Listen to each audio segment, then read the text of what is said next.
My name is Ayeshes, and for years I lived in my mother-in-law's house, hiding a truth that almost destroyed me. On the outside, we were the perfect family, smiling dinners, polite conversations, laughter echoing through the walls. But behind closed doors there was a war between a daughter-in-law who only wanted love and a mother-in-law who wanted control. I remember the night that changed everything. The dining table was set with silver plates, candles glowing, food steaming. It looked like a feast, but it became my funeral.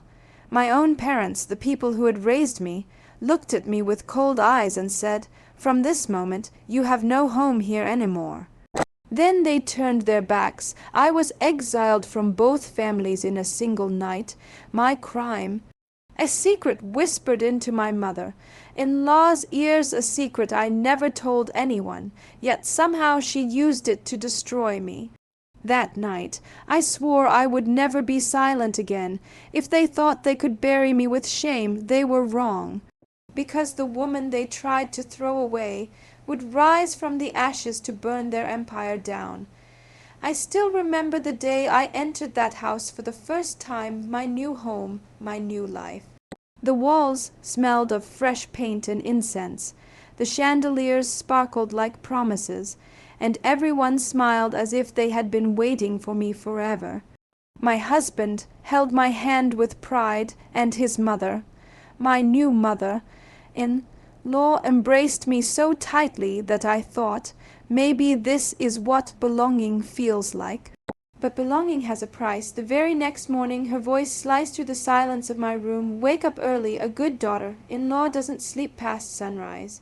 I had barely opened my eyes, but she was already inspecting me. My clothes weren't proper, my hair wasn't pinned the way she wanted, my tea wasn't sweet enough. Each comment felt small, harmless until the small drops became a flood that drowned me. Day by day, she built invisible chains around me. At first, I laughed it off, thinking maybe this is how tradition works. Maybe love hides behind strictness. But soon I noticed the truth. Every step I took was monitored. If I spoke too loudly, I was disrespectful. If I spoke too softly, I was secretive. She had turned my life into a test I could never pass. My husband, he sat in silence. He never raised his voice, never defended me. Whenever I gathered the courage to whisper, "Why don't you say something?" he lowered his gaze and said, "She is my mother. Please understand." And so I understood that I was alone. The house that had once felt like a palace began to feel like a prison. I would stand in the kitchen, my hands deep in flour, listening to her footsteps approaching, and my chest would tighten as if chains were pulling tighter. She inspected my cooking, my cleaning, even how I folded her son's shirts. Nothing was ever good enough. One evening, after a long day of being corrected, humiliated, and ordered around, I found my jewelry box empty. The gold bangles my mother had given me, gone. When I asked my husband, his mother appeared in the doorway, holding the bangles in her hand. She smiled and said, "I'm keeping them safe. You're careless." Her voice was calm, but her eyes told me this was not protection. It was possession. I wanted to scream, but my words stuck in my throat. At night I cried into the pillow, muffling my sobs so no one would hear. The walls felt alive, listening, mocking me. Each tear was a question. How long will you endure this? How long before silence kills you? At family gatherings, she wore the mask of a loving mother. She called me my daughter. In front of relatives, fed me food with her own hands, and told stories of how lucky she was to have me. And yet, when the guests left and the lights dimmed, her mask slipped. Then came the whispers, the cutting remarks, the reminders that I was just a guest in her kingdom, tolerated, not accepted. I told myself it was temporary, that one day things would change, that love would soften her heart. But deep inside, another voice was growing louder. a darker voice that whispered, "She doesn't want peace. She wants control, and one day she will take everything from you." I didn't believe that voice, not yet. But I should have, because the night she discovered my secret, the night she realized she held a weapon that could destroy me, that was the night my life stopped being my own. They say every woman carries at least one secret, and mine was buried deep, like a locked chest at the bottom of the sea. My parents were the only ones who knew it, and we had sworn it would never see the light of day. I had convinced myself it was safe, but in my mother-in-law's house, secrets didn't stay buried. They were hunted. It began with little things. One evening I was folding clothes in my room when she walked in silently, like a shadow. Her eyes wandered over my things, the books on my nightstand, and the letters I had hidden in a drawer. She picked one up without asking. It wasn't the letter, not yet. But in that moment I felt the air leave the room. I realized she wasn't just a mother keeping order. She was a predator searching for prey. Days later I overheard her speaking to a neighbor in the courtyard. She lowered her voice, but I caught a sentence. "Every queen has a weakness, and I've found hers." My heart slammed against my chest. Could she know? No, it was impossible. I had been careful, so careful. Still, I couldn't sleep that night. I lay awake, staring at the ceiling, imagining her footsteps outside my door. The real blow came during a family gathering. The living room was filled with laughter, clinking teacups, the smell of biryani drifting through the air. I was sitting quietly, pretending to enjoy, when she leaned over and whispered into my ear, so softly that no one else could hear, "Does he know about your past?" My blood turned cold. My smile froze. She leaned back casually, sipping her tea, as if she hadn't just stabbed me with a blade only I could feel. That night I locked myself in the bathroom and pressed my hands against my mouth to keep from screaming. The walls were cold, the mirror fogged, and my reflection looked like a stranger, broken, cornered, afraid. From that moment everything changed. She didn't accuse me openly. No, that would have been too simple. Instead, she sprinkled poison drop by drop. At breakfast she'd make remarks like, "Some people carry stains from the past, no matter how much they pretend to be clean." At dinner she'd look directly at me and say, "A house built on lies cannot stand forever." No one else noticed. My husband thought she was talking about politics, or neighbors, or some cousin's scandal. But I knew every word was aimed straight at me. The worst part was the waiting for the moment she would reveal it. Waiting for the night when she would drag my secret into the open and turn my family against me. I became a prisoner inside my own skin. My hands trembled whenever the phone rang, terrified that my parents had called her, terrified that my husband would discover everything. I tried to confront her once. I stood in her room, the curtains drawn, the air thick with the smell of her perfume. My voice shook as I said, "Please, whatever you think you know, just leave it." She turned slowly, her face calm, her eyes sharp like knives. "Oh, my dear," she said almost tenderly, "I don't need to say anything yet. Fear is already doing the job for me." That night I realized she didn't just want to expose me. She wanted to watch me unravel, piece by piece. She wanted me to destroy myself before she even lifted a finger. And the cruelest part, she succeeded, because at the next family dinner she wouldn't whisper anymore. She would make sure the whole world heard the secret I had tried to bury. That night is carved into my memory like a scar that refuses to fade. The house was glowing with light, every chandelier lit, every plate polished until it reflected faces like a mirror. My mother-in-law had insisted on a family dinner, one of those evenings where everyone was expected to smile, laugh, and pretend we lived inside a perfect photograph. But beneath the shine there was a heaviness in the air thick, suffocating, like smoke before a fire. I dressed carefully, my hands trembling as I fastened my earrings. Something inside me knew this night would not end with laughter. I looked at my husband adjusting his tie, calm as ever, unaware of the storm brewing just outside his silence. Or maybe he knew and chose not to care. When we sat at the long dining table, I could feel her eyes on me. My mother-in-law sitting at the head like a queen, her smile stretched too wide, her voice dripping with sweetness as she poured drinks and complimented dishes.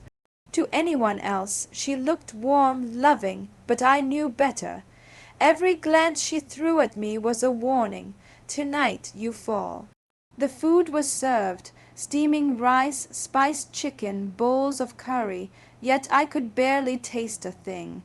My heart was pounding so loud I wondered if anyone else could hear it. And then, in the middle of the meal, she leaned toward my parents, her voice low but sharp enough to cut through the air. "Don't you think your daughter has hidden enough from this family?" she asked, as if she were commenting on the weather. The room fell silent. My fork clattered against the plate. My parents froze, their faces pale, their eyes darting to me, then back to her. I wanted to scream, to beg, to explain, but my throat closed up, and then came the moment that shattered me. My father put his fork down, his voice steady but cold. "From this moment you have no home with us any more. No home. No family, no anchor." The words pierced deeper than any knife. My mother wouldn't even meet my eyes. She simply stared at her plate as though I were already a ghost. I looked to my husband, desperate, pleading for him to stand, to say something, anything. But he lowered his gaze, chewing slowly, as if nothing had happened. As if I had already been erased. I wanted to shout, to fight, to reveal that it was all her manipulation, that my secret wasn't what she made it out to be. But the weight of so many eyes, the betrayal of my own blood, pressed me down into silence.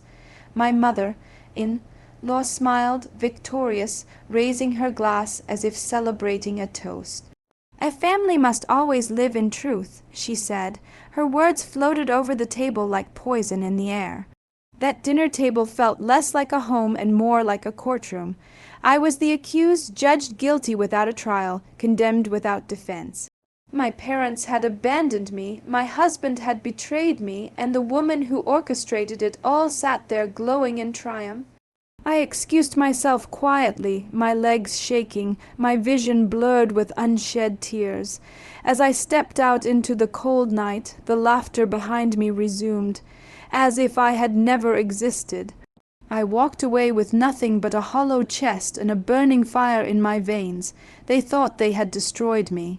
They thought shame would silence me forever, but what they didn't know was that their betrayal hadn't buried me. It had awakened me, and one day soon they would regret ever giving me a reason to rise.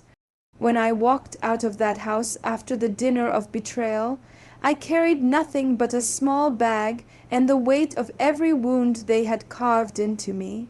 The night air was sharp, cutting into my skin, and the streets stretched ahead like an endless emptiness.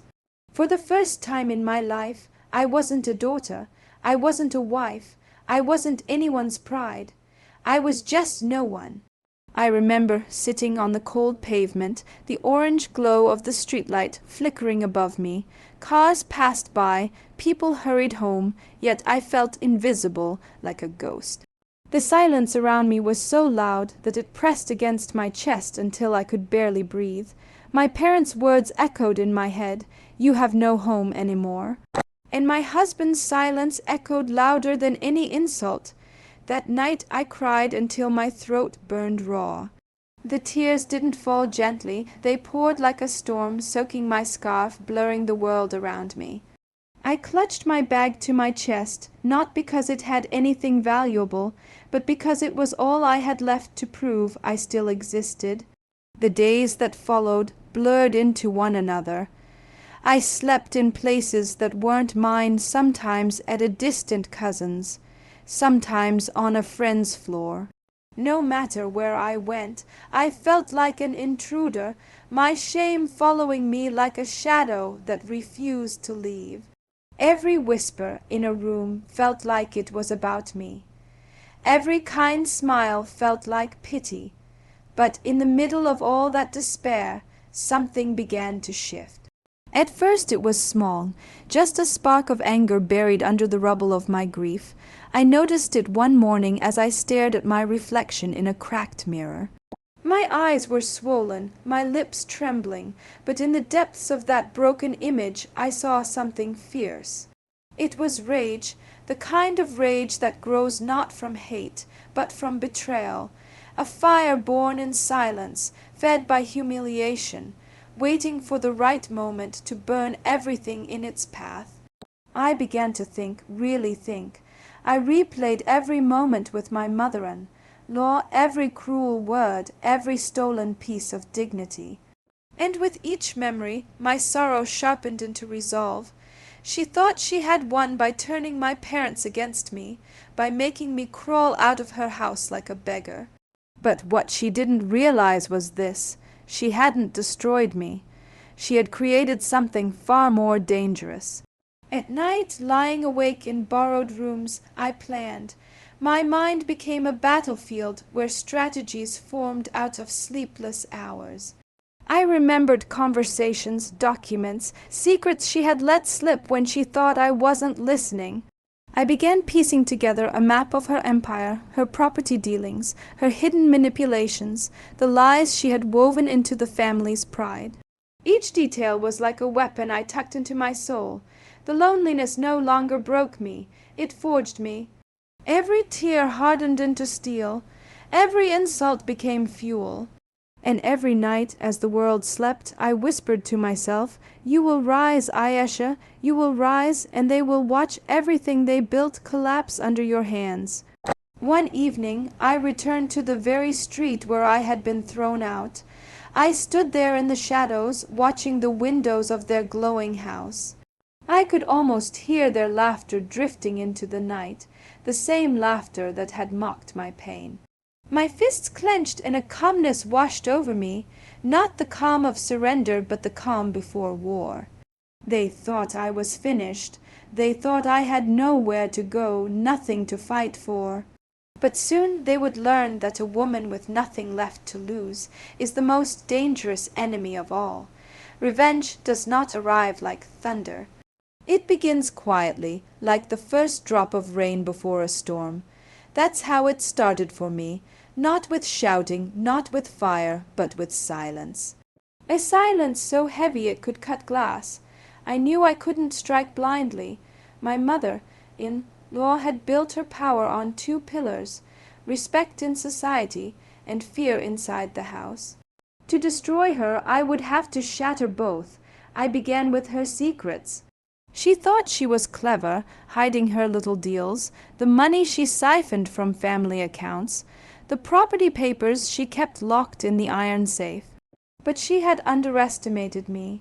In all those years she treated me like a servant. She forgot that servants notice everything. I remembered the passwords she muttered under her breath, the drawers she left half open, the conversations she thought I didn't hear. Late at night, while the world slept, I pieced together her sins like a puzzle. Bank statements, receipts, recordings of her whispers with shady brokers. Every file I gathered felt like a matchstick, and I knew when the time came I would burn her empire to the ground. But revenge isn't only about evidence. It's about timing and patience. I tested her first.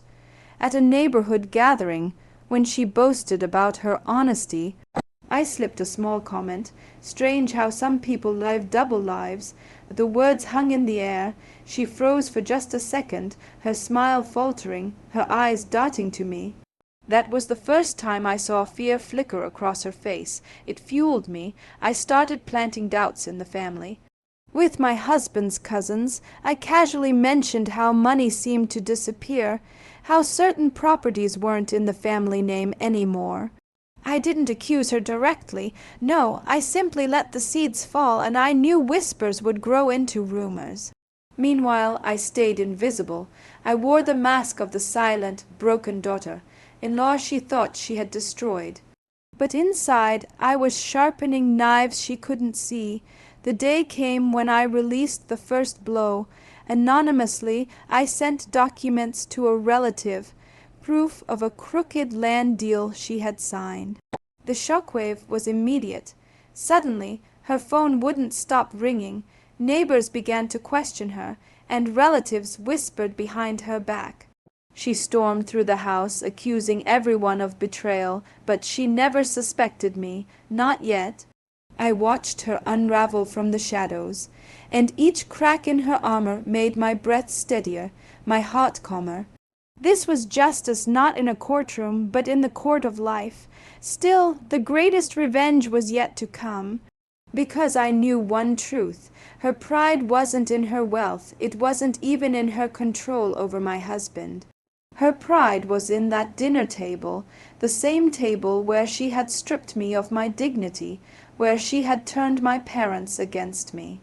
That table was her throne, and if I wanted her to fall, I would have to make sure she lost everything at that very place. So I waited. I let her think the storm was passing. I let her breathe again, let her believe she was winning. And in her false comfort, she grew careless.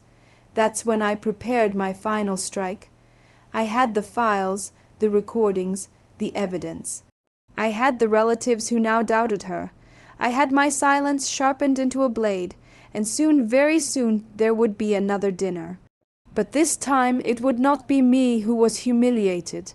It would be her. The night I had planned for months arrived like thunder on a clear sky. I dressed slowly, deliberately, no trembling hands this time, no tears pressed into my sleeves. I wore clothes that fit like armor, a face that looked composed enough to be believed. I carried a folder under my arm that felt heavier than any bag I'd owned since the exile. Inside were the pieces of truth I had collected, files, recordings, bank statements, messages little nails hammered into the coffin of her empire. The house glittered the way it always did for those family evenings, lamps softened by drapes, flowers arranged so perfectly they seemed unreal. But tonight it was a stage, and every light would show what had been hidden. I arrived and felt every eye measure me. My mother-in-law sat at the head of the table, smiling in that practiced way, as if she'd never lost a thing. My parents were there too, their faces a mixture of curiosity and unease, as if they could sense that whatever they had set in motion was reaching a turning point. Food was served. Laughter began in the hollow way it did when people wait for something to happen. I placed the folder on the table between our plates and exhaled like a diver surfacing. The sound of cutlery knocked like distant drums.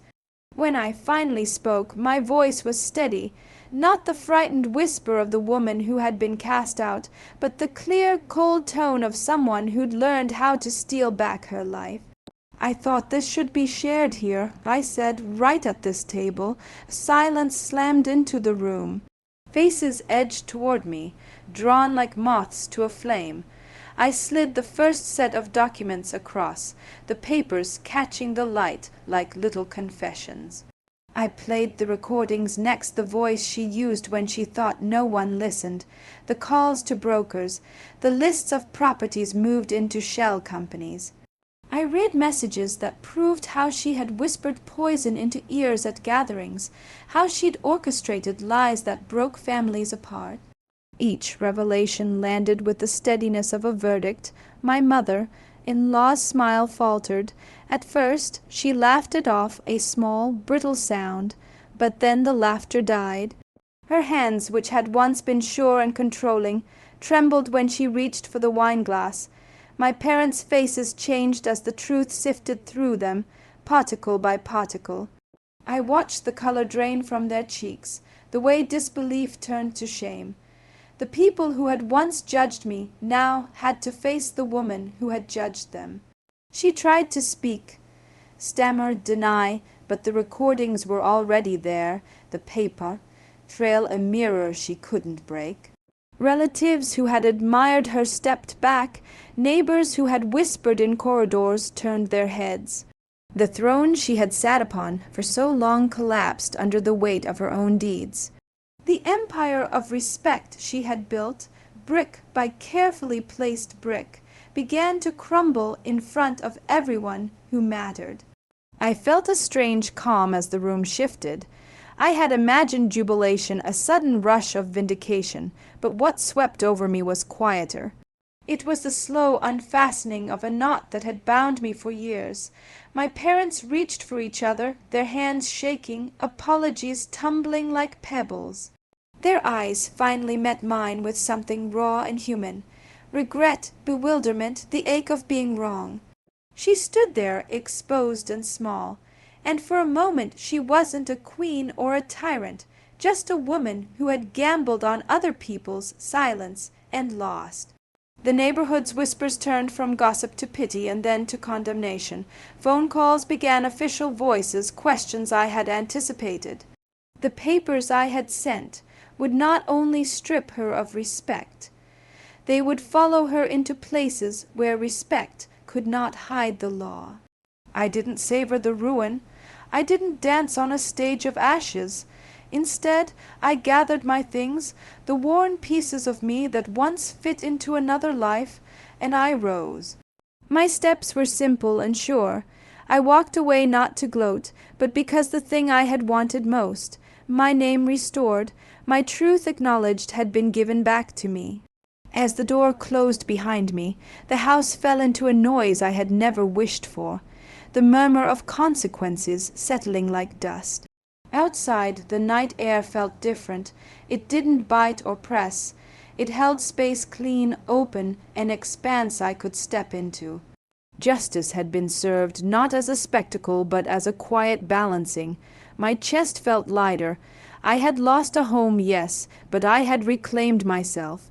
There was no grand celebration, no vindictive crowing, only the sober relief of someone who had fought to be seen and finally was. I walked into the night and did not look back.